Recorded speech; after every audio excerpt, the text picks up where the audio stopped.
بسم اللہ الرحمن الرحیم صلی اللہ علیہ یا رسول اللہ والآلہ و صحابہ یا رحمت للعالمین۔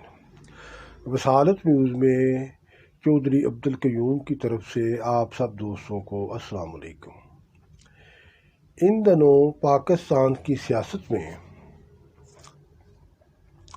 مسلم لیگ نون کے اہم ترین رہنما محمد زبیر سابق گورنر سندھ کی chief of the army staff general Qamar Javed Bajwa صاحب کے ساتھ ملاقاتوں کا بہت زیادہ چرچا ہے۔ اب تو یہ بات بڑی روز روشن کی طرح واضح ہو چکی ہے کہ یہ ملاقاتیں ہوئی تھیں، 2 ملاقاتیں ہوئی تھیں، لیکن جب تک ISPR کی طرف سے ان ملاقاتوں کے بارے میں نہیں بتایا گیا، مسلم لیگ نون کے حلقے مسلم لیگ نون کی طرف سے ان ملاقاتوں کی تردید کی جاتی رہی۔ بڑی سختی سے انہوں نے تردید کی کہ محمد زبیر صاحب نے chief of the army staff کے ساتھ ملاقات نہیں کی۔ تو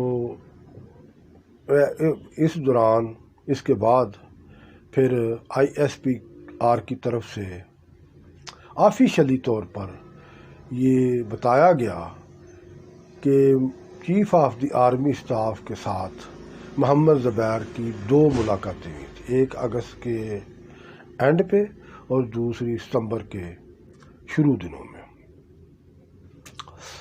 اب دیکھنا یہ ہے کہ یہ جو ملاقاتیں ہوئی ہیں یہ لوگ انکار کیوں کر رہے ہیں، ان ملاقاتوں سے کی تردید کیوں کر رہے ہیں۔ اس کے لیے آپ کو تھوڑا سا میں بتانا چاہتا ہوں کہ یہ جو دونوں ملاقاتیں ہیں نا، پاکستان پیپلز پارٹی کی آل پارٹیز کانفرنس سے پہلے ہوئی تھی۔ تو یہ چیز کلیئر کٹ ہے، اس میں کوئی دو رائے نہیں ہو سکتی کہ محمد زبیر صاحب جیسا آدمی، ذمہ دار آدمی، کہ اپنی پارٹی کی قیادت کے بغیر، خاص طور پر میاں نواز شریف صاحب کی اجازت کے بغیر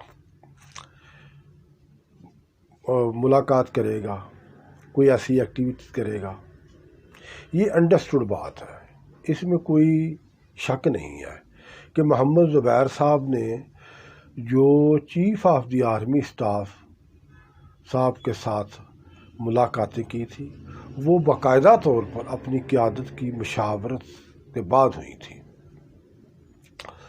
جس میں ان ملاقاتوں میں زبیر صاحب نے chief of the army staff کو ریکویسٹ کی تھی کہ وہ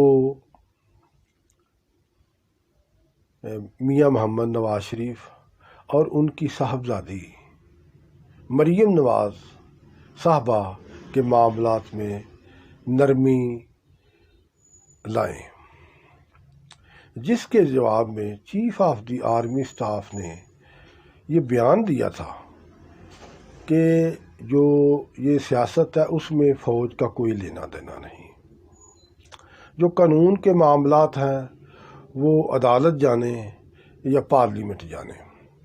یہ بات اس کا مطلب یہ تھا کہ انہوں نے اس معاملے میں کوئی کردار ادا کرنے سے انکار کر دیا تھا۔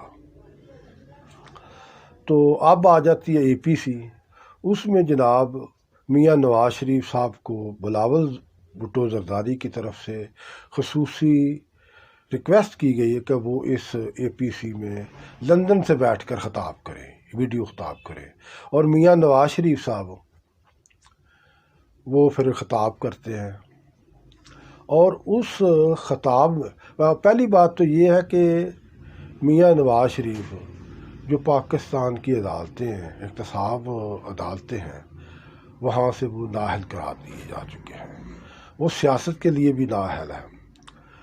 تو اس چیز کے بعد بھی وہ اے پی سی سے خطاب کرتے ہیں، اور اپنے خطاب میں وہ اداروں کے خلاف بات کرتے ہیں۔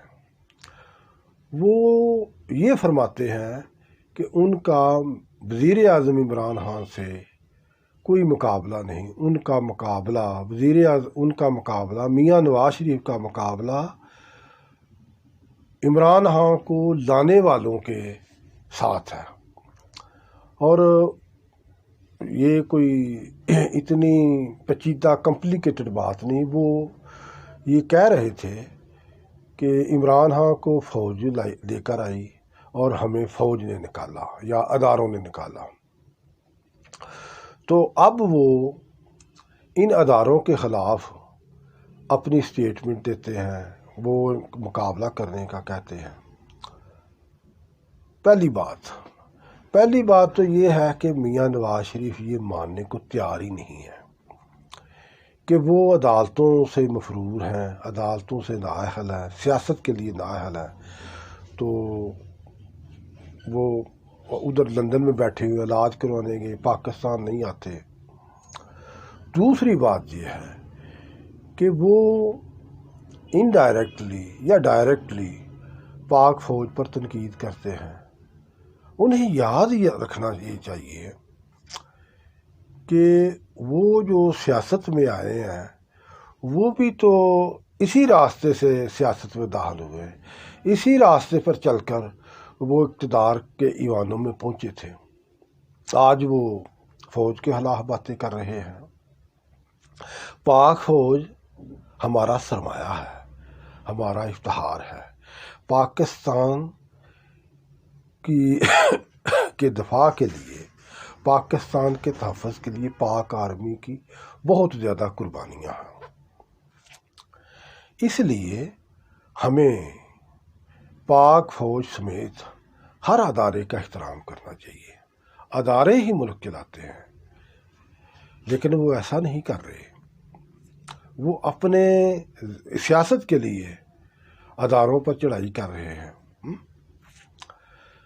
تو یہ جو رویہ ہے نا، یہ غلط ہے۔ اس طرح کا رویہ ہی ایم کیو ایم کے الطاف حسین نے لندن میں بیٹھ کر اڈاپٹ کیا تھا۔ تو وہ دیکھ لیں، عوام اس چیز کو پسند نہیں کرتے، اور آج الطاف حسین کا کوئی نام لینے والا نہیں، وہ کوئی بات نہیں کر سکتے۔ اداروں کے خلاف بات کرنا، ملک کے خلاف بات کرنا، یہ کسی طور بھی قابل قبول نہیں۔ سیاست اپنی جگہ، آپ سیاست کریں۔ اور میں ایک اور چیز بھی آپ کے ساتھ شیئر کروں کہ یہ حقیقت ہے کہ ہمارے ملک میں 30-35 سال مارشل لا رہا ہے، لیکن میں اس کا ذمہ دار زیادہ سیاستدانوں کو ٹھہراتا ہوں۔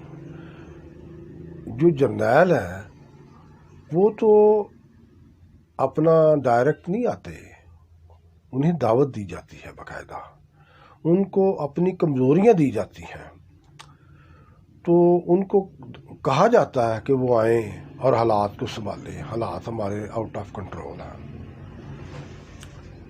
یہ اس پہ ڈبیٹ کی جا سکتی ہے، یہ ایک حقیقت ہے کہ جب بھی مارشل آیا اس کے پیچھے سیاستدانوں کا رول ضرور رہا ہے۔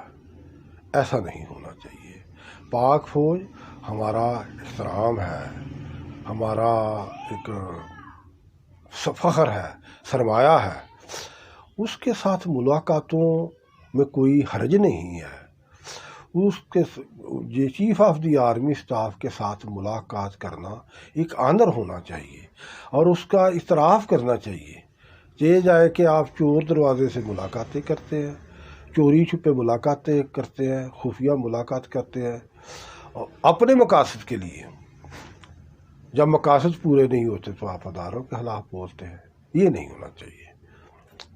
پاکستان پائندہ باد، پاک فوج زندہ باد۔ السلام علیکم۔